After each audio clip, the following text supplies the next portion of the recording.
Welcome in, everybody, to Tiger Talks Wrestling. I am your host, Tony, joined by, of course, the final boss himself, Eddie. What's up, Underneath people? him for today's.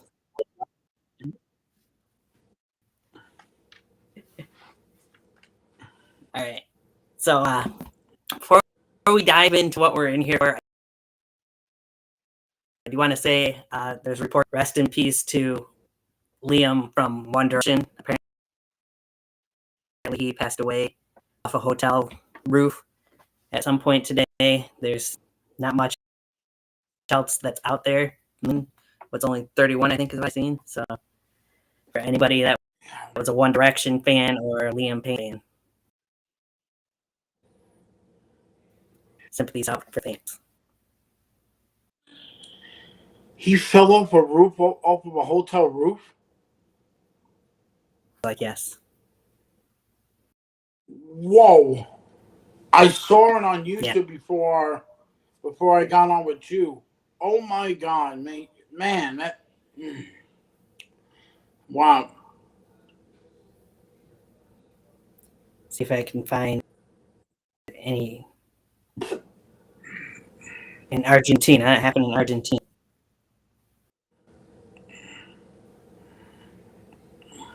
It says, the article I just found on AOL says former One Direction singer Liam Payne, 31, was found dead after falling from a hotel balcony in Buenos Aires on Wednesday. He said in a statement that Payne found a hotel in the trendy Palermo neighborhood. Only serious injuries. Medics confirmed his death on the spot.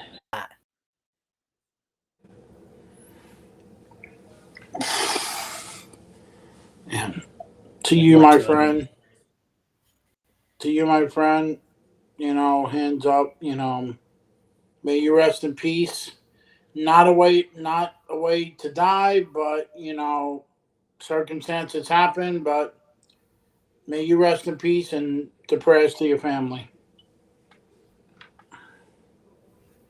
Indeed. Yeah, I just seen that coming in about half hour or so ago on different platforms. I was like, man, that's crazy. 31 years young. Too soon. Man, I never listened to their music, but it's a life, and I have. I know. Okay, I'm sorry, sir, but I am an NSYNC and Backstreet Boys. Both those two, so more so Backstreet than NSYNC fan. But okay, don't hate, appreciate. Right. Yes, this is Tiger Talks Wrestling, but we still, when something from the entertainment business happens, Yes, and also like to bring that up too. Plus, there's another guy that passed away, Joe something from Ring of Honor. Yeah, Joe Koff, the former of Ring of Honor. I did see that. Yeah. I had seen him. I used to watch Ring of Honor back when he was running things and seen him on TV quite often back then.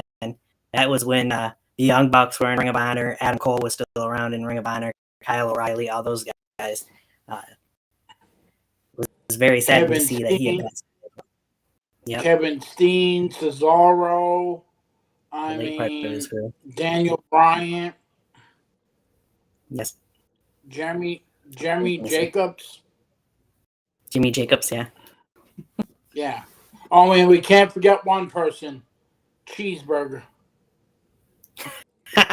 You're right. And of course the Briscoes. You're going that way. Yeah. Reach for the sky, boys. You got that one right. And been a year already since Jay's gone. But yeah, 8, speaking of Ring of Honor, of course, they'd be owned by Tony Khan. AEW had a weekend. I haven't really watched it, but I've heard good things about half the show, maybe. Yeah, too much. No huge surprises that we thought might happen at the show. I mean, MJF and Adam Cole both returned, but that was about it. of course, Bryan Danielson's career, full-time in-ring career over, as well as he lost the AEW World Championship to John. I do have something to say about Bryan Danielson, the American Dragon. What a career. I mean, what a career Right. for a guy that was small, who basically went through the Indies, Ring of Honor, you name it. He went through everything. Went to WWE and went through the first season of NXT, which was a watered-down version of Tough Enough. I mean, Yes. The man got fired for choking out, what's his God, what the hell's his Justin name? Roberts. He's the ref. Yeah, Justin Roberts with his own tie, and then he came back for SummerSlam and won the match. Won the Intercontinental title. Team Hell No. What a great career. The Yes. The Yes Movement. I wish he didn't have his neck problem. I think his career would have been even more spectacular than it is. I just wish, and I don't know if you agree with me, Tony, I just wish he would have stood in WWE, because I was thinking about this the other day. AEW is a good organization. It's an organization wrestlers can flourish. But man, Right. they go hard. They go hard. And Yeah. a man that has a broken neck, he should have stood where it was safe.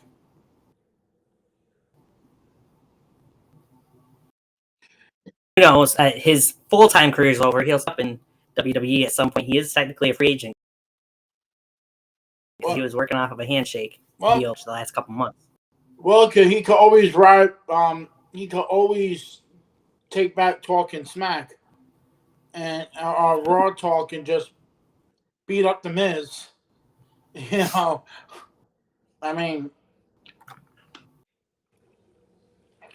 see what happens there. But anyways, but I want to say thank you, Daniel Bryan, for all the great memories, and hopefully you'll still be in wrestling after that. But thank you for a great career.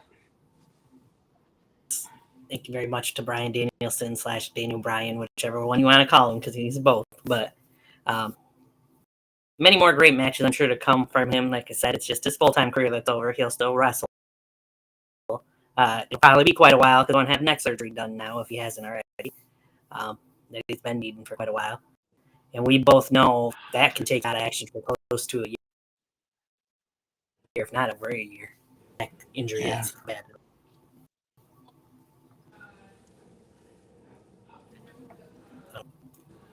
I hate to kind of segue into it, back to people passing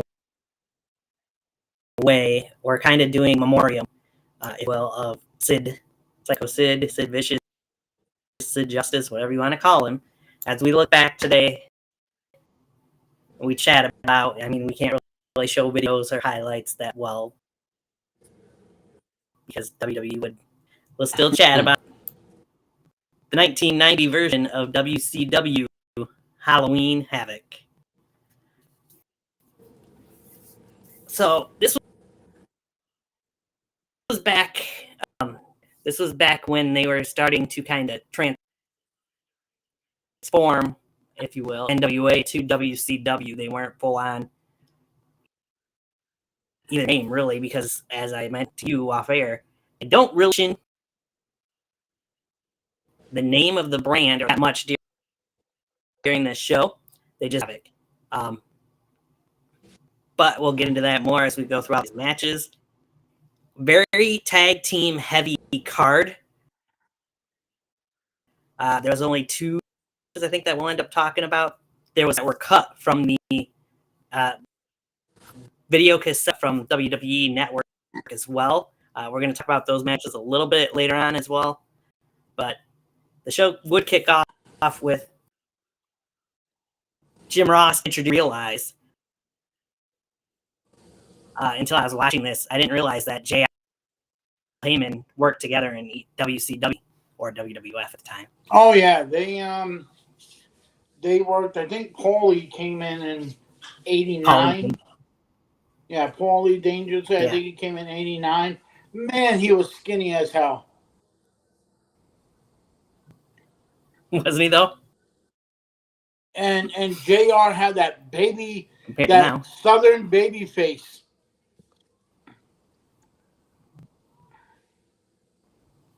Yes.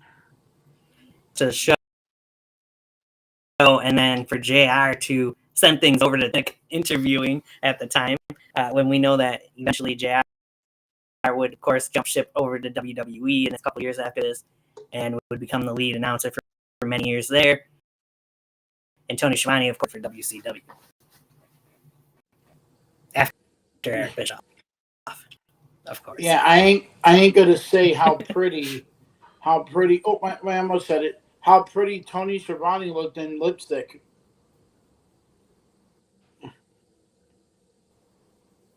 These guys were dressed up in Halloween costumes at the beginning of the show, at least. But Tony Schiavone would be on there to talk to one half of the Rock and Roll Express in Ricky Morton. Man, how young did Ricky Morton look back then compared to what we know him as now? Very. I know it was so many years ago now, but still, it's interesting to see that. When I saw to be Ricky Morton. When I saw Ricky Martin, the way he looked, I'm like, good Lord, were you like in your 30s? Right? Something like that. But you would question Ricky Morton out there with Tommy Rich instead of Robert Gibson. Well, Robert Gibson was out with an injury from the team that Ricky and Tommy were about to face, of course, in the Midnight Express. Which leads us right into that first match. I'll get things popped up here in just a second. Tommy Rich and Ricky Morton looking for revenge. It was the Fabulous Freebirds that did the injury. Now.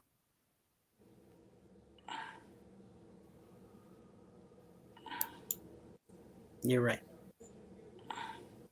So it's supposed to be my mistake. See that you're on here because you're correcting me.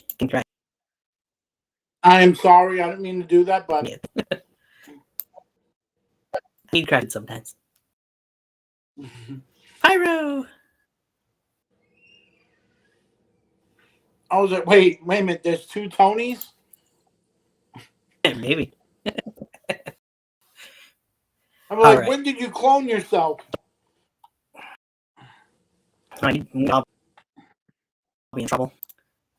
First, before I can't even see that. The match, and you probably can't see it that well. I can make it bigger.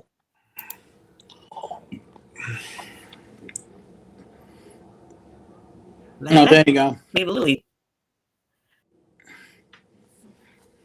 In the Too Dark match, a guy named Tim Horwitz. We all know who Horwitz was because he was a jobber in WWE for a while. Tim White Lightning Horner? Okay. One half of the lightning spots with bright arms on. Another dark match was Rick Rogers defeating Reno Riggins. Huh. I can't say I know any of those three names. I know Barry Horwitz. So. Anyway, we get into this tag team match of Tommy Rich. Nope, that one's not going to do it. I'm going to try to get Reno Riggins. I remember Reno Riggins was also in WWF too. Was he? Yeah.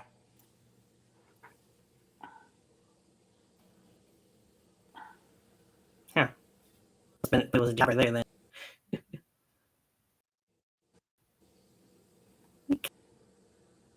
Kind of see it there, I guess. We're going to try this one. Maybe? That's better. There we go. Yeah. So anyway, the Midnight Express, of course, had different versions of that group or team, but Jim Cornette would this match. It would be Beautiful Bobby Eaton and Stan Lane. It was I thought, pretty good tag team match to kick off the show. Both teams went back and forth. The Midnight Express had control throughout this match for the most part. Of course, it would lead all up to the final parts of the match where you'd get interference from the big guys, actually, in the Southern Boys. Steve Armstrong coming out to try and what's the word here? Conduct or try to counteract, if you will. Jim Cornette dressed up as Jim Cornette with tennis rackets and all, and the tennis racket from Jim Cornette ended up in the ring, and it got used against them. And Tommy Rich and Ricky Morton would pick up the win in a tag team match that went almost 21 minutes. I realized it was that long, but Yeah.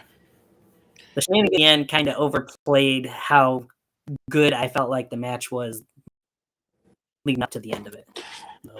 Yeah, most definitely. I thought the match was, you had the Midnight Express. I mean, to me, my favorite Midnight Express is the one with Beautiful Bobby and Stan Lane. They had that chemistry, and then Cornette's just Cornette. And then, yes.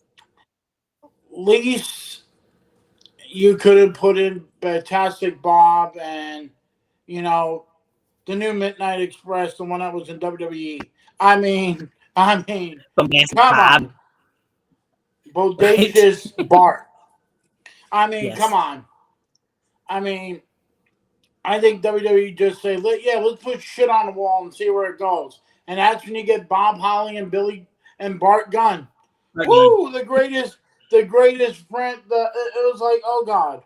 But yeah, I thought this match was good, and I just wish that Brad Armstrong and my favorite wrestler, Tracy, I'm part of the full-blooded Italians, Smothers, yes.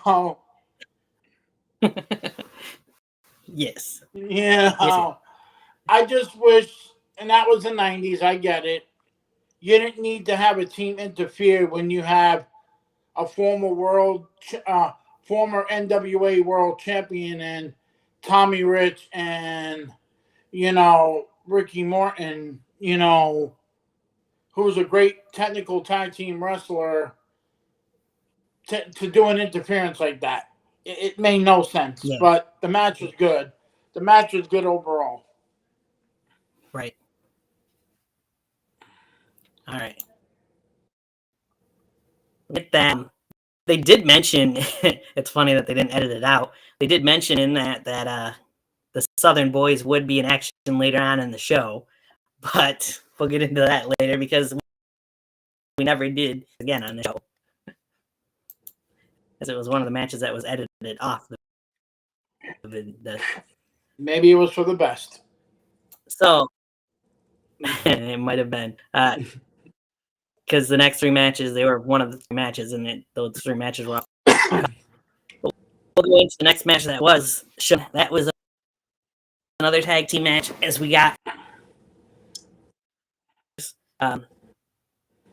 Young Blood, who are looking for revenge themselves for a teammate or somebody that's related of some sort. I think it was in the tribe or something to that effect, but looking for revenge anyways against the fabulous Freebirds, who had Little Richard Marley in their corner.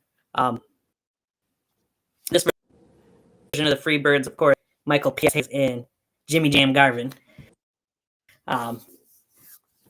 Freebirds did what Freebirds do in this match. They dominated the majority of it. Renegade Warriors, I'm sure, pretty much were a jobber tag team, it felt like to me, in this match. And the Freebirds were, of course, in a little over 17-minute match. but I would say the match was probably the better of the two.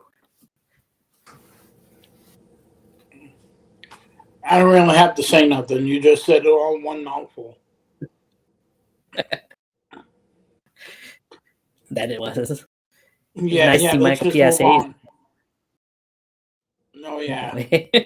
Oh man. What?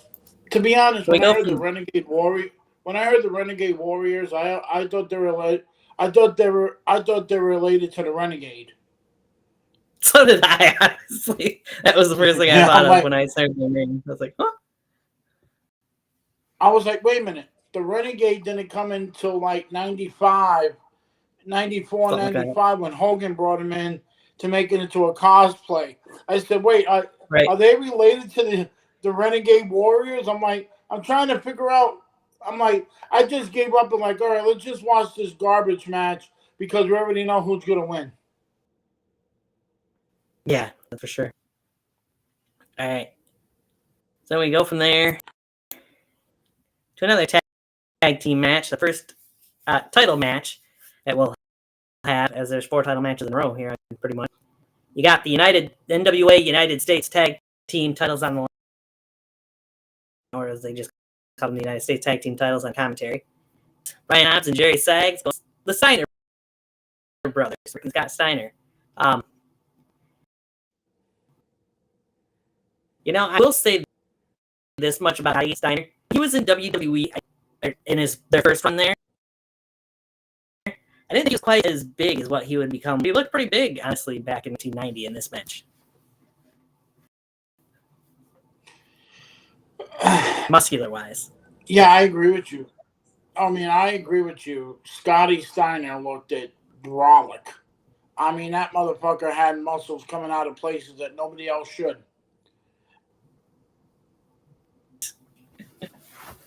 But I noticed something. I went back to the Survivor Series in 94. And was it 94? No, sorry. 1993 Survivor Series. When he was a part of the All-Americans with Luger. He was smaller. I thought he was smaller when he was in WWE, the first run.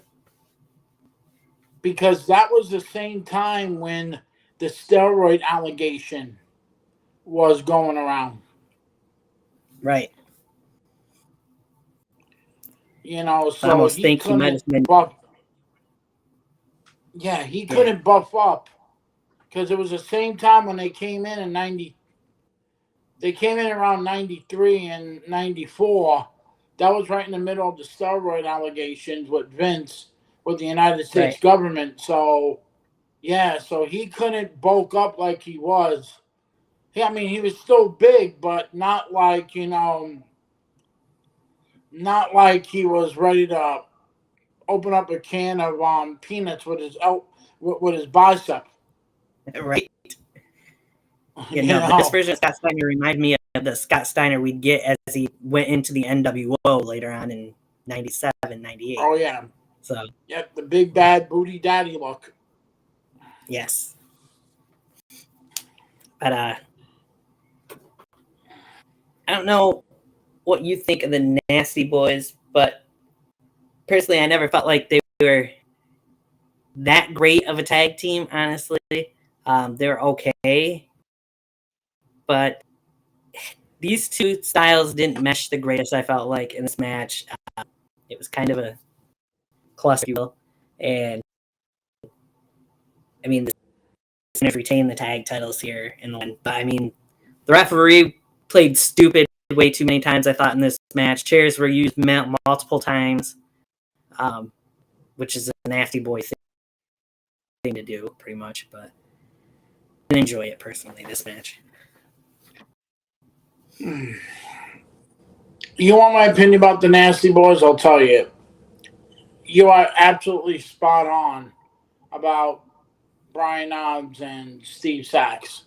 I always felt like there were better teams that could face them. I mean, I felt like I felt like when you put them up against the Steiner brothers, you're putting them up against top contenders. Like you could put them up against like a couple of years down the road when they came back from WWE after winning the tag team titles. You know, they had Jimmy Hart as their manager. Then Right. what do you do with the Steiner brothers? You have, well, I mean, what do you do with the Nasty Boys? You have the Legion of Doom there. You have the Heavenly Bodies. I mean, they weren't a great tag team that when they came into WWE. You just beat the Hart Foundations at WrestleMania 7. I mean, for the tag team titles. They weren't really a good team. They always got put into a situation that was comfortable. I mean, I always felt like maybe they didn't match up with teams because you got the Legion of Doom. You got Doom at the time. You know, Ron Simmons and you know, the natural Butch Reed. I mean, you had other teams that could do it, but the Nasty Boys always got put into tag team titles. And I don't know what their status is come the Hall of Fame. Because I feel like they really never had a Hall of Fame career. I would agree with that. I think I've heard before that Brian Knobbs wants the spot in the Hall of Fame, but I would agree. I don't think they deserve it, but there's so many other people that are already in the Hall of Fame that really, honestly, don't need to be in the Hall of Fame. They shouldn't be in the Hall of Fame. So that's another completely different story in and of its. I just felt like the Nasty Boys were better off in rival with like Public Enemy, because I enjoyed their rivalry they had with Public Enemy down. Because it was their style of wrestling. The Nasty Boys were like Public Enemy. They basically were street fighters. And I ain't talking about the video game. You know. No. They're not technical like the British Bulldogs, the Hart Foundation, the Killer Bees, even a team that was matched together. The Killer Bees were better than the Nasty Boys. You know. Right. I mean, and I'm going to say this, and I know you're going to laugh. Kai and Tai is better than the Nasty Boys. That is kind of funny, but it's also kind of true. So, yeah, I mean, I don't know. Like we always talk about this.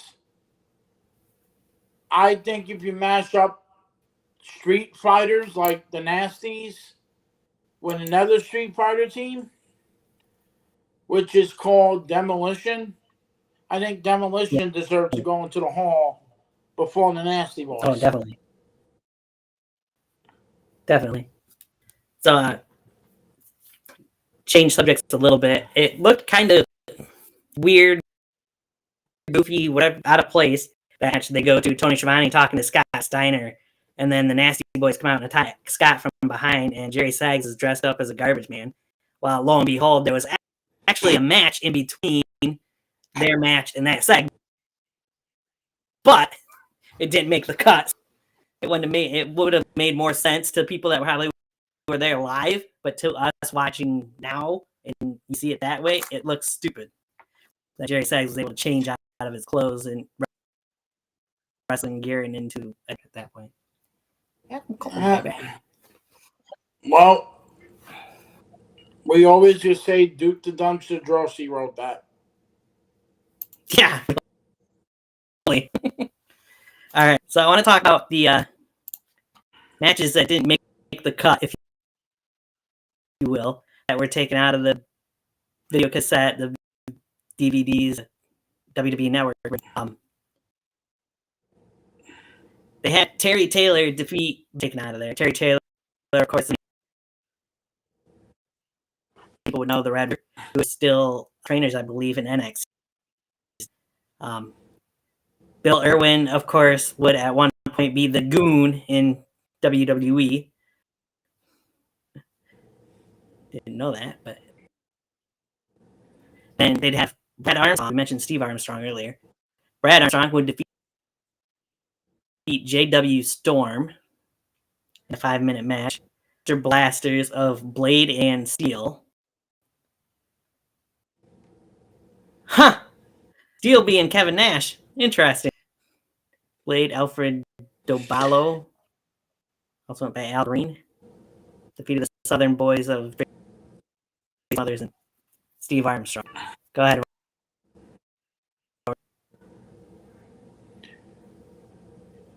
Yeah, the many characters of Kevin Nash and WCW. Wow. Yes. I mean, he was out in time, too, so I didn't realize he was in a tag team called the Master Blasters. Yep, and then my and favorite, then, Vinny Vegas. Oh, yes. After the Steiner Brothers Nasty Boys tag team match, they had PR Dog defeat Moondog Rex as well. You know both of those names, of course, from WWE lore as well, but that was the match that they cut off between that match and that Scott Steiner promo that the Nasty Boys would attack Scott Steiner from behind. Yeah, those, I almost feel like they probably could have included some of those matches, like the Junkyard Dog match probably should have been included, I think. I don't know what cut those matches exactly. I don't think it really ever says. I know it's only a 3-minute match, but still, I felt like some of these matches probably should have made the final cut, Will.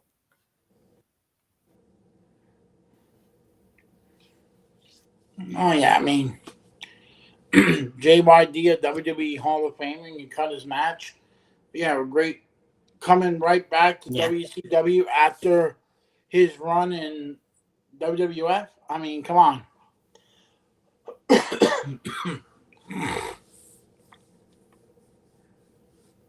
that's crazy. All right, I guess. Should have had more. So those matches on there. It was a 2-hour show because of cutting those 4 matches. 3 hours that I'm sure it actually ran. But that was rid of this. Cole's a babyface again, apparently. The next match, interestingly enough, the Horsemen. Of course, the Four Horsemen, who had talked earlier on in the show with Tony Schiavone, with Sid as well, because Sid was part of the Horsemen. But we get the tag team Special A, Arn Anderson, teaming up with the then, I believe they said, 6-time World Heavyweight Champion, the Nature Boy, Ric Flair, to represent the Horsemen in this match. They did mention Ric Flair actually champion years prior before he started his reigns as World Heavyweight Champion. So I honestly didn't know until I was watching this match. So I never really realized Ric Flair was a tag team champion in NWA.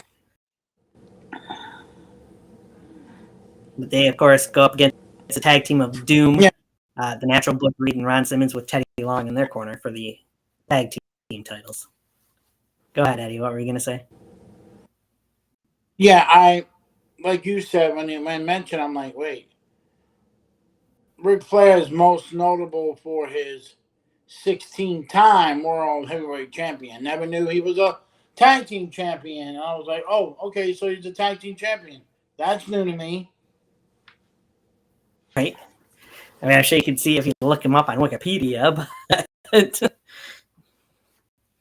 is what it is. Wow. I felt like these two teams each other. Ron was still newer to wrestling at the time, coming out of football. Then you got Butch, who we know for quite a while up to that point. He was a veteran of the team. But they still, all 4, really looked good at the most part in this match. The only thing I didn't like about this match was the way it ended. Again, like the first match on the card. But otherwise, it was like a really good tag team match otherwise. You know, you got 3 Hall of Famers in the match. Ron Simmons, Arn Anderson, and Ric Flair. I'm still shocked Right. that Butch Reed is not in the Hall of Fame, which Right. is crazy. But I get it. Doom was a new tag team that Nancy Benoit brought in. Before Teddy Long, it was a woman that brought in Yeah. Butch Reed and Ron Simmons under a mask. Huh. Interesting. Yeah. If you press in Interesting. Doom, it would show that woman was their first manager in WCW. Nice.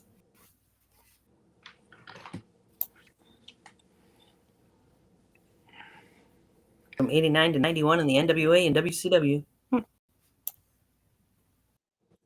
course, after they broke up was when Ron Simmons would become the first African American world champion. So, yeah. Anyway, what do you think of this match? And I mean, it ended in a double count. So I thought it should have a clean finish. That it was. I don't really think the Horsemen needed the tag team titles because the Horsemen right. already had that momentum. But it would have been nice Mhm. that Doom won clean, and then you drop the titles to another tag team, the Steiners or the Freebirds, or the Master Blasters, you know, you know, Sure. yeah. I mean, the Midnight Express. You could have had Yes. anybody get it, but welcome to the world of WCW, where every match has to end in a bullshit finish. It seemed like it for the most part. I mean, we'll get more into that when we get into the main event too. But, Yeah. and even the next match, for that matter. Still. So yeah, I agree with that. Technically, you could say there was 4 guys out there that are in the Hall of Fame because Teddy Long is in the Hall of Fame as well. But Oh well, yes, Butch Teddy Reed. Long. Yeah, I mean, I wish Butch Reed was in the Hall of Fame, but I don't know why. He should be. Right. So that brings us to the main event. You got Hanson going up against the total package Lex Luger for the US title. Lex Luger was at the record of 123 days as the United States champion, longest reigning United States champion at the time. That's interesting. That part, but Stan Hansen, many people should know back in the day, whether you watched him in WCW or WWE, he was the gritty, always had chewing tobacco or whatever you want to call it in his mouth that he would spit out. He was kind of I guess you could say the Dick Murdoch or before Dick Murdoch, if you will. No, he didn't take no prisoners. He was a hard hitter. You could tell just from watching his matches and his inception. Luger was still, I mean, yes, this was a 500-plus day reign as United States champion, but he was still kind of wet under the ears, if you will. And he was still coming along and trying to get to the total package version of Lex Luger, I guess you could say, even though he was called that every show. But he wasn't quite where we would see him when he came back for his second run in WCW. Let's put it that way. I felt like he was a bigger star when he came back. But this match was all right. I mean, if you love hard-hitting affairs, then this is a good match to go and watch. But I felt like the crowd kind of wasn't into it, and something just seemed off. The finish kind of was out of nowhere, I thought, and just seemed to just happen. who was somebody that was aligned with Stan Hansen, came out right towards the end. He didn't even do anything. He just came out to the ring and maybe had a little brief distraction. It wasn't much of anything, though. And Lex ended up getting Sid? hit with the lariat. Huh? Was it Sid? No, it wasn't Sid. It was Dan Spivey, I think. Oh, yeah. Came out and caused a brief little distraction. Stan had brought in the cowbell and thought he was going to use it, but Lex stopped him from using it. And that's where the plan kind of backfired, it would seem like, in Luger's way. Looked like he was setting up for the torture rack. Stan got out of it. Stan hit the lariat, got the 1-2-3 to end the record reign, United States Championship reign for Lex Luger to become the new NWA United States Champion.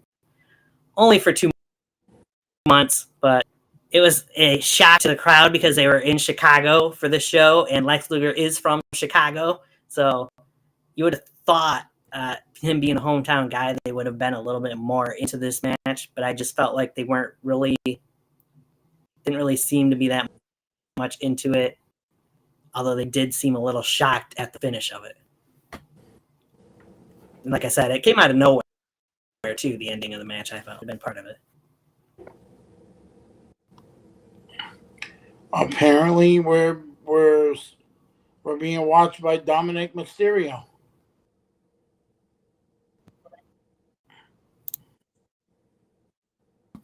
Oh, are we?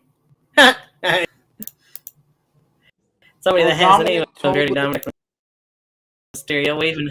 Yep, and just want to say, Dom, we hope you and Liv are having fun, but mommy's coming for you. Yes, she is. Interesting, anyway.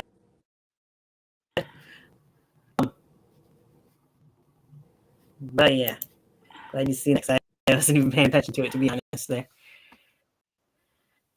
Anyway, what did you think of this Stan Hansen Lex Luger match? I give my opinions of it. Only a 9.5 minute match. Well, like you said, Hansen, one hard hitting motherfucker, man. I mean, you had Flexi Lexi. Yeah, okay. You have Flexi Lexi. Roughly new to the business, just coming in from the football world because he played for the San Antonio Bandits of the American Football League. Because if you look up Luger's resume, he played for the San Antonio Bandits. So Stan Hansen, yeah, give it to him. And I know people say, well, Luger was in Chicago. They didn't care back then. Get the title off of him. It showed that Luger was ready, but not ready. I know 523 days as United States champion. Yeah. But it was a change in the guard to see how Luger would react after losing the title, and he did it at Starrcade that year. So I thought it was okay. Like you said about Stan Hansen, I feel like if you look at JBL, John Bradshaw Lakefield, it's almost a spitting image between him and Stan Hansen because they were both hard-hitting guys. No, I can see that. I think Stan Hansen is one of his idols. I think he's mentioned before. So most definitely, and then like the Outlaw, Braun Bass. Yeah. Interesting. Anyway, so that's, I think, enough about Stan Hansen and Lex Luger. Like you said, Lex would win the title back from Stan at Starrcade in December, which was their next pay-per-view after. But that brings us to the next match, which we're gonna build up to it before I dive into it. Sting was interviewed earlier on in the show by Tony Schiavone. Sting was very hyper, that's one word you could call it. Seemed very psyched and ready to go for this match. Only to be interrupted by the Black Scorpion show up and would eventually pull a woman out of the crowd, take her up to the podium, throw a curtain down. Sting would go running over there. Poof! All of a sudden, the curtain goes down, and they come out on the other ramp or whatever you call it. All kinds of weird magic shit going on for the most part. But that brings us into this match because the Horsemen, like we said, would talk earlier on in the show as well. Sid would mention that he had this match coming up for the world title and how Ric Flair said, bring the title back to the Horsemen. Leading us to the match between Sid Vicious and Sting for the NWA World Heavyweight Championship in the main event. I'm going to let you just take this one. I don't want to dive into the finish right away, but it was an interesting match leading up to the end of it. Okay, so let's go back to why this all started. Okay, so at the Great American Bash, Sting beat Ric Flair for the WCW World Heavyweight title because Sting was a former member of the Four Horsemen, and that's when we got the Black Scorpion, who, ladies and gentlemen, was Ric Flair on the mask, and they will have a match at Starrcade between Sting and the Black Scorpion in a cage, and this is where we get that from. Well, the match with Sting and Sid started off the way it did, and then all of a sudden, Sting had interference from outside from the Horsemen, and then all of a sudden, Sting disappears, and then another Sting comes out and try to body slam Sid. Sid covers him for the 1-2-3. Sid's the new WCW World Heavyweight Champion. And then all of a sudden, another Sting comes out, which is the original, and looks at that Sting, and that Sting runs away. Sting has a rope on him. Balloons are falling from the sky. Nick Patrick restarts the match. 1-2-3. Sting wins, and then we get nothing about what the hell just happened. So it was. Yeah. Let's say this: it was the shittiest finish I ever saw to a match. To a pay-per-view, and by the for that way, matter. the other Sting was Barry Windham. Yeah, the announcers would mention it kind of looked like Barry Windham to him, but they never said for certain that it was Barry Windham. Yeah, I mean, I watched that match back, and I'm like, I watched that match back, and I go like, if you knew what the finish was, why the hell did you drop the balloons before the actual before you restarted the match? It's like WCW was like, oh, we have a budget, we got to get everything in before we go up the air. Hell, you should have did that in '98 with Goldberg and Diamond Dallas. Well, that's a story for next week. But just all kinds of craziness. As you said, back in 1980, WCW was good at just half matches. Sting and Sid looked pretty decent in the ring together against each other up until the shenanigans happened when Flair and Arn Anderson came out and the other Sting did, and all that ensued. But Sting retains the title after it looked like Sid had from everything that happened. I loved the facial expression you see from Paul E. Dangerously, though, as him and JR are trying to figure out what had just happened as they're closing out. It's like Paul was pretty much in the same bewilderment, if you will, as everybody that I'm sure was watching at the time and has watched since then.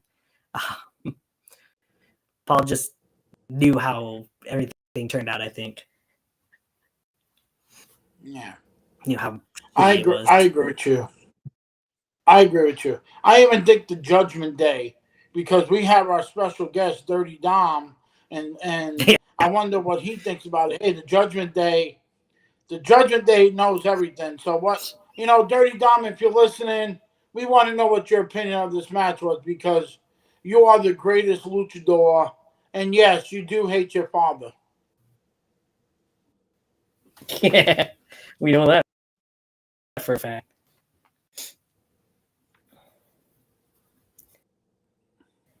But as we wait, see any comment on that. Overall, what did you think of the Halloween Havoc? I'm going to be honest, we only did this show because we love Sid, one of the greatest in-ring performers, and that's what we did it. I thought this show was garbage. Yeah, We only did it because we wanted to honor Sid. I mean, what were we going to honor Sid with him winning the world championship and messing up his leg in the 2000s? I don't think we wanted to do that one. no. You know. I mean, I give it a D plus. I guess you could. Being generous, maybe, but it works. It wasn't one that I would say if you're looking for a Halloween Havoc to go back and watch. I wouldn't necessarily pick this one. Next week, we are planning on doing another show, Halloween Havoc related, and we'll give you some more ideas of what you should go back and watch if you feel like watching a Halloween Havoc leading up to. Well, actually, I think you and I discussed and decided we're going to do that on the day of, and the NXT Halloween Havoc on the 27th, that Sunday, a week from this upcoming Sunday. So we're going to have a full day of Halloween Havoc to lead into NXT's Halloween Havoc. We'll probably start that show at like 6-ish, because we're going to discuss parts of which two versions of Halloween Havoc did we decide on, Nettie? We are doing 96 and 97, I think. Yes. Or 97 or 98. I'm not really sure which one what we talked about. I will confirm in a second. I believe it was 96 and 97. But does anybody really want us to talk about the Hogan Warrior match? No. Garbage. Complete and utter garbage.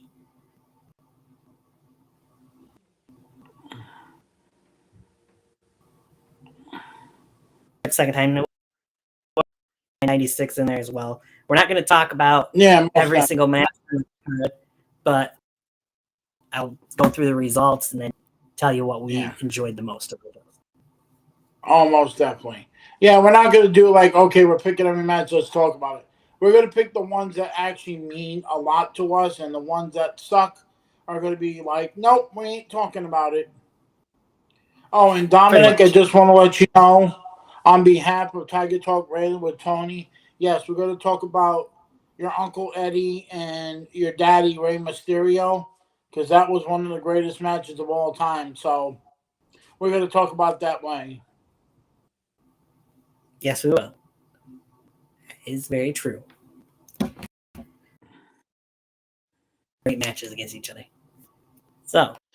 Most definitely, you know.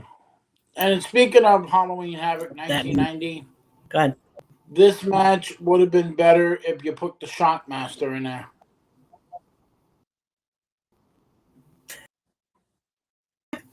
We're involved in the whole Shockmaster thing that would happen down the road. Yep.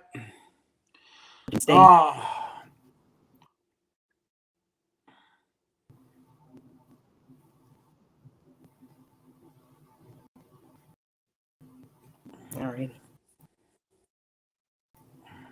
Connection lost, but so. But with that, the 1990 Halloween Havoc. It happened. Still don't understand exactly why they cut the format they did, because it doesn't really explain that well. Just WWE decided to. Like you said, it's baffling when some of the guys are Hall of Famers, but it is what it is. It was an okay show to watch, but not something to go out of your way to watch. Put it that way. Unless you're very, very bored, want help going to sleep, maybe. Well, there's a lot of pay-per-views from WCW that will put you to sleep. I bet there is. There's been some in WWE too, but yep.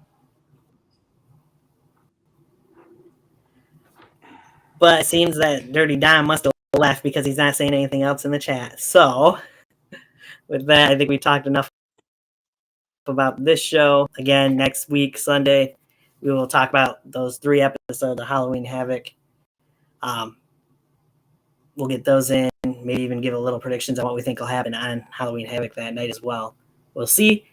After that, we will definitely be back on the air either on November 2nd, probably on November 2nd. Well, it might be November 1st, late night, because Crown Jewel, and that'll be at 1 o'clock in the afternoon start time here in the States, in the U.S., in east side of the States, I should say, Eastern Standard Time. So we might do the first that Friday sometime that night was there. We will look to have John back on for that, of course, being the prediction show. I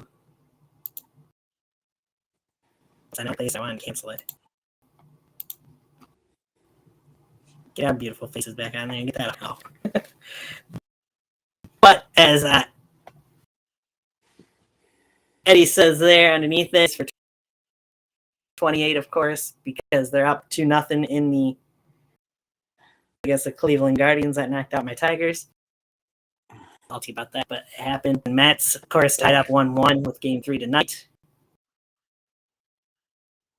See what happens there. We'll keep you updated on baseball stuff, yes, because, again, entertainment and sports as well, not just WWE. Oh, and I mean, no you can tell. Yeah, you have no idea, people, how much this means to me. I mean, I know this is Tiger Talk Wrestling, but damn it, this is the New York Yankees, and we're whooping that ass. I mean, I am so... I feel like one day I'm going to lose my voice and tell me, Eddie, can you say something? Yeah, I wouldn't say anything, but I'll just put it over here that says American League champions. Okay. Now, I mean, I know we got 2 more games to go tomorrow night and Friday night, but yeah, it's our time. I feel like it's our time, and if the Mets could pass the Dodgers, we could beat up the Mets in that purple-ass grimace. Yeah, we'll take you to McDonald's, bitch. Yeah.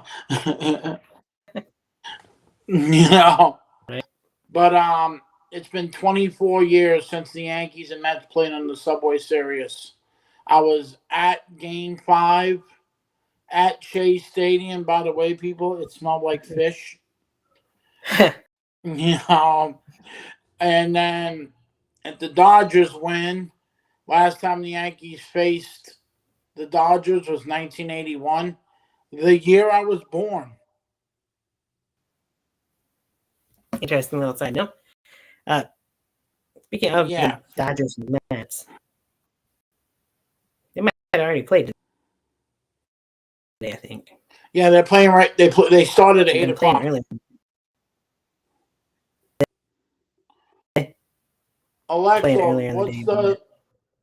Alexa, what's the score of the New York Mets? The New York Mets are tied with the Los Angeles Dodgers 0-0 in the top of the 2nd inning. With 1 out and 2 on, Luis Severino is pitching to Will Smith. The count is 1-2. Yep, nothing in the 2nd inning. Oh, and by the way, when they say So, Will Smith, it's not the one that slapped Chris Rock. No. Baseball player, not the actor. You know. Yes. But it's a happy time, and it's a happy time in the Jankowski house right now, right here. With I don't know about my neighbors, but it's a happy time in our house. We're playing Sinatra. We're celebrating. And I feel like every time I see my neighbors, they give me the look, and I just go like, "Well, tough shit on you." So, Yeah. when we're back on the air, the ALCS will definitely be over, and we'll know who's going into the World Series in the ALCS. Yep. We'll look forward to that. But how we will be on the air the 27th, and then again either the 1st or 2nd. What else will November bring us? Well, we will be celebrating the history of WWE's, WWF, whatever they called it, the Survivor Series. Yes. November is Survivor Series. We're going to take you back through the history of the Survivor Series from the first one, where the Hulkamaniacs taking on Andre the Giant's team. We're going to take you back to moments of the Survivor Series when The Rock debuted, when The Undertaker debuted. There's so much Survivor Series moments that we're going to take you through. And then there's some Survivor Series you just don't want to watch because some of them are really boring. I mean, then we're going to get into the one that everybody wants us to. Like I said, ladies and gentlemen, please leave your comments or your suggestion, because we are going to do an in-depth history of two of the greatest in-ring performers in WWE history. Two-time WWE Hall of Famer, the Heartbreak Kid Shawn Michaels, and two-time WWE Hall of Famer Bret the Hitman Hart, leading up to the 1997 Survivor Series, which goes down as the Montreal Screwjob. Wait, the history between those two individuals that led up to the Screwjob, and of course would go past the Screwjob as well. We'll dive into that next month. I'm gonna have to make a little list of certain days we can do things, because I know I can look at it in my schedule possibly for November. We'll talk about that off air though. Yeah. And then, of course, Survivor Series. Currently, the plan operates. The Survivor will be live the same day as Survivor Series, but it won't be here, Casa La Tiger, if you will, but it will be there. Yep. Which will be dedicated, if it does happen, the home of the champions. Much potential happening there. We'll see what happens between now and November. Oh, I'm ready. I'm ready. I'm ready. I don't know what's going to happen in the World Series. I don't know what's going to happen in the next two games. Shit can happen, but this team is something special this year. And if it happens, Tony knows he's not going to get me in the next couple of days, because I might be so wired up. Like, I'm going to be like celebrating to a point I might take my clothes off.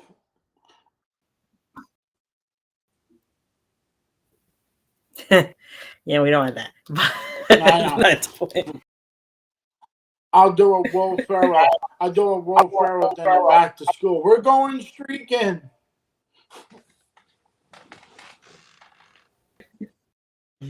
But yeah, I'm ready. And then we have a lot of stuff to do in December too, ladies and gentlemen.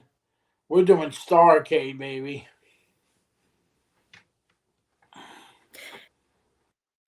And in December, though, there is a specific show, WWE related, that is returning in December. That I think we have to talk a little bit about. Main event. Yes, indeed. There's been some great Saturday nights main events over the years, so we'll probably perspective of Saturday night in December. Yep, if you want a sneak peek of what we're doing, my favorite moment with Saturday Night Main Event was when the Hart Foundation hold Macho Man Randy Savage, and he was about to hit him with the guitar, and Elizabeth came out with the fish himself, Hulk Hogan, to help Randy Savage with his problem with the Honky Tonk Man. I mean, that was a great moment. Then you had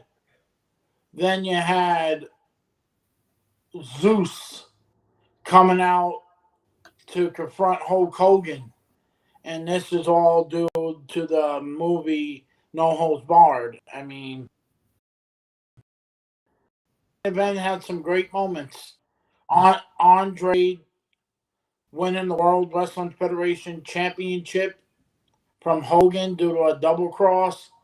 And then he sold the title to DiBiase, and that's when we got the tournament at WrestleMania 4 where Hulk Hogan lost in the second round, and Randy Savage went on to win the World Wrestling Federation title from Ted DiBiase. And many great moments of it. All started at Saturday Night Main Event, and I always liked the ones in the 80s and the 90s.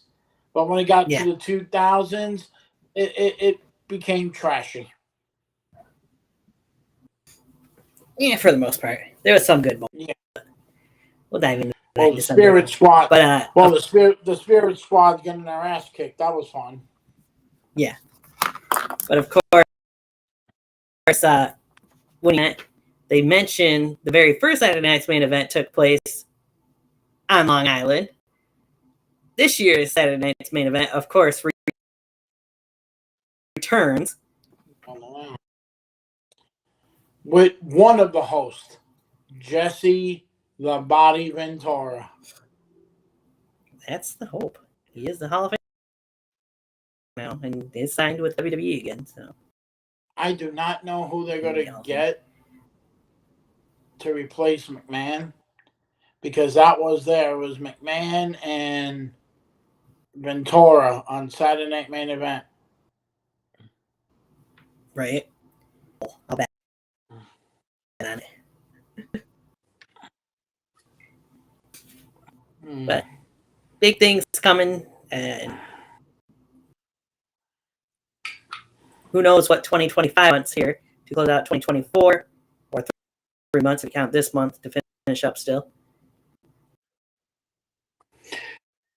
With that, though, unless you got anything else you want to mention, that pretty much ends for me. No, I think we're good. We all want to have dinner, and thank you, Dominic Mysterio. We love you, baby. Yeah, and all that. But yep, it's all right. Thank you for showing up. To live. Keep on trucking. We appreciate you. Yes, we do appreciate the comments in the comment section, whether you're actually